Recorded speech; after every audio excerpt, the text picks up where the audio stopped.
गधा और कुत्ता। एक गांव में एक धोबी था, उसके पास एक गधा और कुत्ता था। धोबी ने कुत्ते को घर की रखवाली के लिए रखा था और गधे पर कपड़े धोया करता था। धोबी इन दोनों का समय से खाना भी दे देता था। गधे को कुत्ते से जलन होती थी। कुत्ता मन में सोचा करता था कि इस कुत्ते के तो बड़े आराम का काम है और खाना भी आराम से मिल जाता है, जबकि मैं तो दिन रात मेहनत करके भी अपना पेट नहीं भर पाता हूँ। इससे तो अच्छा यह होगा कि मैं धोबी के घर से भाग जाऊं। फालतू में इतनी मेहनत यहाँ करनी पड़ती है। ऐसा सोचकर किसी दिन गधा धोबी के घर से भाग गया। अब गधा रास्ते में जिस भी खेत में घुसता, वहाँ के रखवाले उसे मारने के लिए दौड़ते हैं। किसी ने भी उसे खेत में चरने के लिए घुसने नहीं दिया।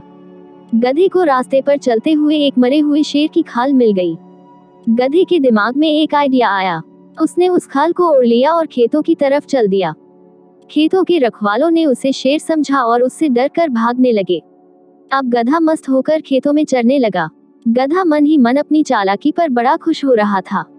उसे बिना काम किए ही खाना मुफ्त मिल रहा था। इस तरह कुछ दिनों में मोटा ताजा हो गया। एक दिन गधा किसी खेत पर चल रहा था। उससे कुछ दूरी पर ही किसी दूसरे गधे ने रेंगना शुरू किया। गधा भी अपने जाति भाई को देखकर मस्ती में जोर जोर से रेंगते हुए नाचने लगा। इससे उसके ऊपर की शेर की खाल कुछ खिसक गई। एक शेर से गधे की आवाज सुनकर ग्रामीणों को ताज्जुब हुआ, लेकिन गौर से देखने पर पता चला कि ये तो गधा है जिसने शेर की खाल ओढ़ रखी है। अब ग्रामीण लठ लेकर आए। गधा तो अपनी मस्ती में मस्त था, तो उसे ग्रामीणों के आने का पता नहीं चला। अब गधे की सुताई चालू हुई। ग्रामीणों ने उसे इतना पीटा कि उसको अधमरा कर दिया। थोड़ी देर बाद गधे को होश आया तो वह अपनी भूल का पश्चाताप करने लगा। वो वापस लंगड़ता हुआ धोबी के घर चला गया। बाहर कुत्ता बैठा था। कुत्ते ने गधे की यह हालत देखकर पूछा, तुम्हारी यह हालत कैसे हुई? गधे ने अपनी सारी कहानी कुत्ते को सुनाई। कुत्ता बोला, केवल शेर की खाल पहनने से कोई शेर नहीं बन सकता। शेर बनने के लिए हिम्मत, बहादुरी और उतना बल होना चाहिए।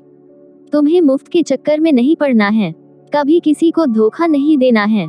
इस संसार में मेहनत करके खाने वाला ही सुखी है।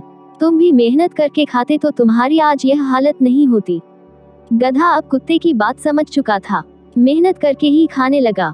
तो प्यारे दोस्तों, अगर आपको ये प्रेरणादायक छोटी कहानियाँ पसंद आई हो तो इन्हें अपने दोस्तों साथ शेयर जरूर करें।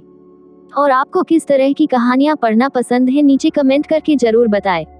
और YouTube चैनल मोटिवेशनल थॉट में बेल आइकॉन को दबाकर लाइक, शेयर और सब्सक्राइब जरूर करें, इससे हमें प्रोत्साहन मिलती है। धन्यवाद। आपका हर दिन शुभ हो।